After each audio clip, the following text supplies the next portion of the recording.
Specially meditation ही रहते हैं।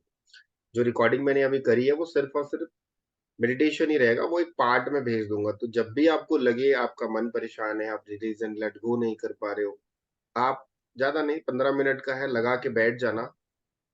आपको बहुत अच्छा लगेगा, मतलब अंदर से एक पॉजिटिव वाइब्स आएंगे, क्योंकि जब आप उसको रिलीज एंड लेट गो करोगे ना तो ऑटोमेटिकली आपको मजा आएगा।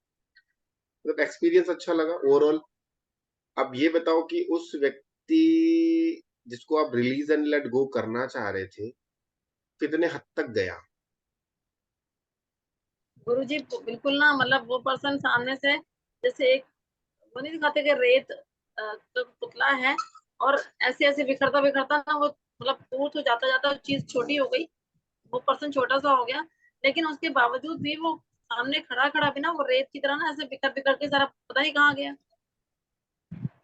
ठीक है, बहुत बढ़िया, बहुत बढ़िया। खूब मतलब पकड़ रखा था बहुत टाइटली। मदद करी है आपने कि उसको रिलीज कर दो, नहीं तो सोच लो क्या होगा। तो रिलीज करने में आपने मदद करी। आज फर्स्ट स्टेप था, टाइम लगेगा रिलीज करने में, लेकिन अगर डेली रेगुलर करेंगे तो हो जाएगा। बेस्ट आराम से। बेस्ट पार्टी है कि आप उससे, मैं आपको साक्षी मान के आपको क्षमा करती हूँ। आप भी मेरे जाने अनजाने के लिए क्षमा करिए। इसको हम रेगुलर अगर मैं चैंट करती हूँ तो भी बहुत पार्ट क्लियर करती हूँ। बिल्कुल बिल्कुल। होता ये है ना कि क्या होता है तो ना, अब यहाँ पे एक चीज बोलना चाहूंगा। कुछ बोल रहे थे क्या शालिनी, कुछ कह रहे थे क्या? हाँ जी सर, मैं ये कह रही थी कि ये वाला मेडिटेशन मेरी लाइफ में हमेशा एक ऑक्सीजन की तरह है, पर आज जो मैंने फील करा वो मुझे जिस तरह से आपने भगवान शिव से हमारा सामना कराया, वो जो आपने जिस तरह से कराया वो एक शीतलता ठंडक सी मुझे महसूस हुई। मतलब ऐसा शायद मैंने कभी इतना डीप अच्छे से कभी उनको एहसास नहीं करा, वो मैंने करा।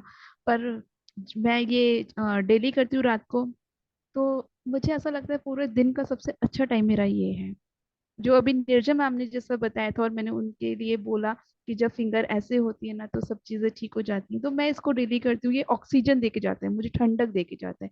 और जो राइट। आज इसको करने के बाद मुझे लगा शायद आज तक मैंने भगवान शिव को शायद ऐसे नहीं देखा था। चलिए, थैंक यू बहुत सर। बढ़िया, बहुत बढ़िया, बहुत बढ़िया। बहुत अच्छा लगा, बहुत अच्छा लगा शालिनी। तो ये चीजें होती हैं। और जब आप वैसा again and again, again and again करते हैं ना, तो अब क्या होगा ना, जब वो व्यक्ति आपके सामने आएगा तो किसकी इमेज आएगी आपको? भगवान शिव की में जाएगी।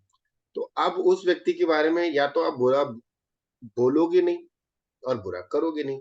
अब अगर वो करता है बुरा, तो आप क्या समझोगे कि ये शिव है, ये बुरा नहीं कर सकते। अगर ये मेरे लिए कुछ बुरा कर रहे हैं ना, तो इसके पीछे कोई ना कोई तो अच्छा रीजन होगा, क्योंकि शिव कभी किसी का बुरा कर ही नहीं सकते। तो वहां पे जब आपने चीजों को ऐसे पकड़ा ना, आप उसको धीरे धीरे धीरे धीरे धीरे धीरे ढीला करना चालू कर दोगे। और वही व्यक्ति विद इन 2 मंथ में, 3 मंथ में आप देखोगे कि दुश्मन छोड़ के दोस्त तो नहीं बनेगा, परंतु आपके बारे में कचरा नहीं फैलाएगा, या आपको उतना कष्ट नहीं देगा। या ऐसा भी हो सकता है कि वो बोलेगा कि छोड़ ना यार, बहुत तकलीफ दे चुका, अब उसको अपनी लाइफ जीने दे, मैं अपनी लाइफ जीता। क्योंकि ये बुद्धि कौन देगा? शिव। जब आपने शिव को साक्षी माना और उसको शिव स्वरूप में देख रहे, तो जब हम शिव स्वरूप में अगर उसको देखते हैं ना, तो शिव का जब स्वरूप हम लेके आते हैं, तो कभी भी शिव हमारा बुरा नहीं करते। हो सकता है स्टार्टिंग में आपको जो एक्सपीरियंस हो वो उतने अच्छे ना हो सकता है, क्योंकि आपका सबकॉन्शियस माइंड हो सकता है एक्सेप्ट ना कर पा रहा हो। परंतु जब आप उसको बार बार बार बार बार बार रिपीटेशन पे लेके आओगे ना, समय के बाद आपको ना ये लगेगा कि यार, जब मैंने इसको शिव स्वरूप में माना है, तो ये मेरा बुरा कैसे कर सकता है? अगर ये बुरा करने अभी आया है ना, तो इसके पीछे भी कोई ना कोई एक मेरी चाह होगी। अगर ये मुझे तकलीफ देने आया है, तो हो सकता है कि इससे कोई बड़ी तकलीफ होने वाली होगी, इसलिए मुझे ये तकलीफ देने आया। अगर ये मुझे मानसिक रूप से प्रताड़ित करने आया है, तो हो सकता है कि मैं बहुत बड़ी तकलीफ में जाने वाला था, इसलिए ये मुझे छोटी तकलीफ देने आया। वहां पे आपका ना माइंड ट्रांसफॉर्म हो जाएगा, आपके माइंड में एक अलग ही मतलब एक रिदम आ जाएगा, क्लियरिटी आ जाएगी। और ये दिमाग में जिस दिन आ गया ना, तुझ में राम मुझ में राम सब में राम समाया है, कर ले जगत से प्यार बंदे कोई नहीं पराया है। जिस दिन ये भाव आ गया ना, उस दिन आप देखोगे कि जिस व्यक्ति की मैं बुराई कर रहा हूं, अरे उसके अंदर भी राम बैठा है और मेरे अंदर भी राम बैठा है। तो जब हम राम राम की बात कर रहे हैं, तो फिर पंगा कहाँ? उसके अंदर भी शिव तत्व है, मेरे अंदर भी शिव तत्व है, दोनों के अंदर शिव तत्व है। अब शिव तत्व को मैं बुरा बोलूं, तो मैं अपने शिव को बुरा कहता हूं। और एक चीज याद रखना, जब आप ये भाव लेके चलते हो ना कि ये व्यक्ति है और ये शिव के साथ कनेक्ट है, या ये व्यक्ति है ये राम के साथ कनेक्ट है, या नॉर्मल छोड़ दो आध्यात्मिकता, इसके अंदर भी एक आत्मा है, मेरे अंदर भी एक आत्मा है, और एक आत्मा कभी दूसरी आत्मा का बुरा नहीं चाहती। एक इंसान बुरा चाह सकता है, परंतु एक आत्मा कभी किसी का बुरा नहीं चाह सकती। तो इसकी जो आत्मा है वो प्योरेस्ट ऑफ द प्योर है, मेरी जो आत्मा है वो प्योरेस्ट ऑफ द प्योर है। हम सिर्फ लड़ किस में रहे हैं? मानसिक। फिजिकल भी नहीं लड़ रहे, विषम विषम नहीं कर रहे। हम बहस किस पे कर रहे हैं? शब्दों के हेर फेर पे। एक और बहुत जबरदस्त टिप देता हूं, जिस दिन आपने शब्द को पकड़ना बंद कर दिए, उस दिन आपका जीवन उद्धार हो जाएगा। और हम शब्द को ही पकड़ के बैंड बजाते हैं। किसी ने बुरा कह दिया, हम उसके शब्द को पकड़ लिए, आज मौका नहीं मिला कोई बात नहीं, 4 दिन बाद मिले, बताएंगे। और फिर वो गलती करता है तो हम मल्टीप्लाई इंटू 10 करके धर देते हैं। अगर उसने 10 बोला है तो इंटू 10 करते हैं, हम उसको 100 बोलते हैं। हमने शब्द को पकड़ा। तो होता क्या है, जब वो भी हमारे शब्द को पकड़ता है, फिर उसको भी 2 महीने बाद 15 दिन के बाद मौका मिलता है, वो भी बम फोड़ता है, फिर हम भी शब्द पकड़ते हैं, फिर वो भी पकड़ता है, तो वो राई का पहाड़ बन जाता है। शब्द को छोड़ दो। और ना एक चीज सिंपल सी बात, अगर किसी ने आपको कह दिया कि तुम बहुत बड़े बदतमीज हो, तो बोलना ये कहाँ चिपका यार बदतमीज, जरा दिखा दो। अगर मेरी बॉडी के किसी पार्ट में चिपक गया है, तो मैं ना उसको पानी से जाके धो दूंगी, या साबुन लगा के उसको धो दूंगी। किसी ने भी आपको कोई एक बुरा शब्द कह दिया, जिसमें आपको लगता है कि ये इसने मेरे, वो लोग बोलते ना कि इसने इतना बुरा कह दिया, मेरे दिल में घाव हो गया, तो मैं कहता हूँ कि भाई दिखा दे, तेरे दिल में कहाँ घाव हो गया है ना? अगर हो गया है तो ठीक है भाई, मलहम लगा ले, है ना? वो बोलते ना तलवार के जैसी जुबान है इसकी, तो कहाँ कटा? तेरा गला तो जगह पे है, तेरे हाथ भी जगह पे, तेरी उंगलियां भी जगह पे है, कहाँ कटी बता दे जरा। तो आपने शब्द को पकड़ा तो वो तलवार बन गई। आपने शब्द को पकड़ा तो दिल में भाला चुभ गया, ऐसा बोलते ना, कई बार डायलॉग होता है, इसने इतना कड़वा कह दिया कि मेरे दिल फट गया। तो भैया तेरा दिल फट जाएगा तो तू हॉस्पिटल में रहेगा, आईसीयू में, तू घर में नहीं रहेगा। कई लोग कहते हैं ना मेरी आत्मा जल गई, तो आत्मा जल जाएगी तो तू बचा रहेगा क्या? मतलब इतने कटु शब्द कह देने से लोग, आप, सिंपल सी बात है, कहाँ चिपका, ये बस याद रखना, चिपका कहाँ है? जहां चिपका है मैं विकास सर को फोन करके बताऊंगी, सर मेरे यहाँ चिपक गया है, आप कैसे निकालू? बता, दिखा बस देना कि चिपका कहाँ है, बाकी निकालने का काम मेरा।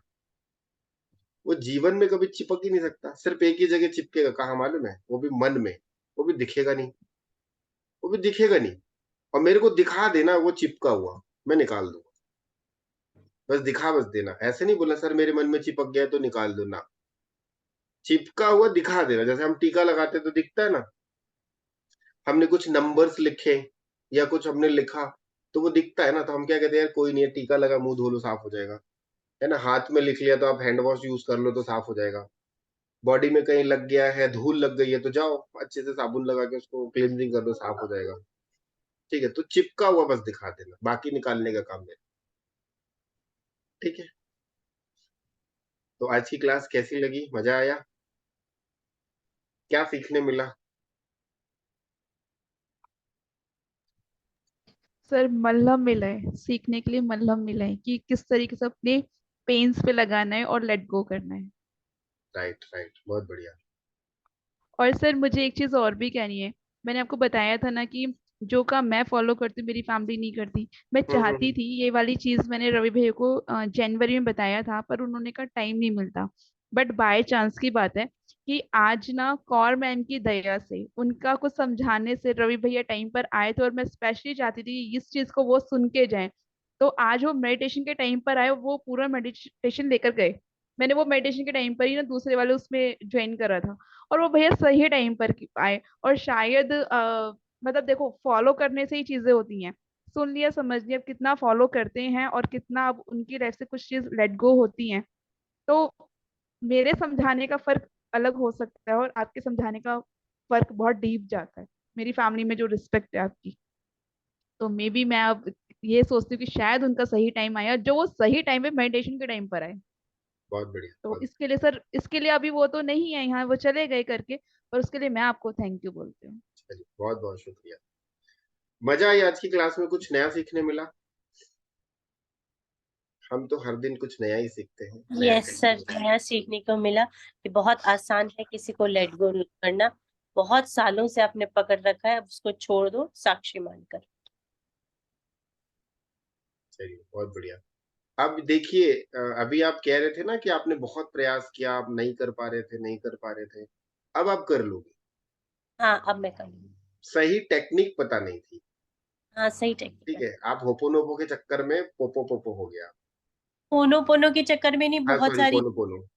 हाँ, वो जो भी था, इट्स ओके। अब आपने बताइए, मैं इस टेक्निक को करूंगी और करके आपको बताऊंगी। होता यही है कि देखिए, जो हमारे सनातन ने बोला है वो ज्यादा इम्पोर्टेंट है, मैं तो उसको मानता हूँ। ये होपोनोपो पोनो पोनो जो भी आया है, ये सब नया अभी निजात किया हुआ है, नया नया टेक्नोलॉजी है। तो सर ये बनते रिजल्ट। झुंझुना पकड़ाने वाली बात है और कुछ नहीं। किसी के बारे में बुरा नहीं बोलना चाहिए, बट एक प्रकार का झुंझुना है, पकड़ के हिलाते रहो, आवाज अच्छी आएगी। कुछ तो राहत मिलेगी, सब मन में शांति मिलेगी, कुछ तो मिलेगी, बस वही है रियलिटी। जब आप जिस दिन चाह लिए ना कि मुझे, मेरे परिवार को, मेरी फैमिली को स्वस्थ होना है, अच्छा बनना है, उस दिन भगवान भी हार मानता है। अगर भक्त नहीं होगा तो भगवान नहीं होगा, और भगवान नहीं होगा तो भक्त नहीं होगा। तो ये दोनों के एक दूसरे के पूरक। पूरक है। अगर चिट है तो पट होगा, दिन है तो रात होगी, ऊपर है तो नीचे होगा, राइट है तो लेफ्ट होगा। तो अगर भक्त है तो भगवान को होना ही पड़ेगा, और भगवान है तो भक्त होना ही पड़ेगा। तो यहाँ पर सबसे बड़ी चीज है कि भक्ति जो होती है वो बहुत प्रकार की होती है। तो वो भक्ति अगर मैं कर रहा हूं तो उनको आशीर्वाद देना ही पड़ेगा, परंतु अननोइंगली हम जो भक्ति करते हैं वो अंध भक्ति भक्ति करते हैं। अंध भक्ति, आंख बंद करके जो भक्ति की जाती है उसको अंध भक्ति कहते हैं, और कभी रिजल्ट नहीं मिलते। लॉजिक वाली भक्ति नहीं कह रहा। अंध भक्ति भी ये नहीं, जैसे विश्वास होता है और एक होता है अंधविश्वास, दोनों में फर्क है। तो विश्वास से करोगे तो चीजें मिलेगी, अंधविश्वास से करोगे ना, अंध भक्ति, आंख बंद करके बैठे भगवान मेरे को दे देगा करोड़ों रुपए, कहां से दे देगा? कर्म करना पड़ेगा ना। कर्म करोगे वो रास्ता दिखाएगा। तो विश्वास है कि हाँ, मेरे साथ कोई है और वो मेरी हेल्प कर रहा है, तो वो काम बनता है। ठीक है, चलिए आज के लिए इतना ही। बाकी हम फिर करते हैं कल की क्लास।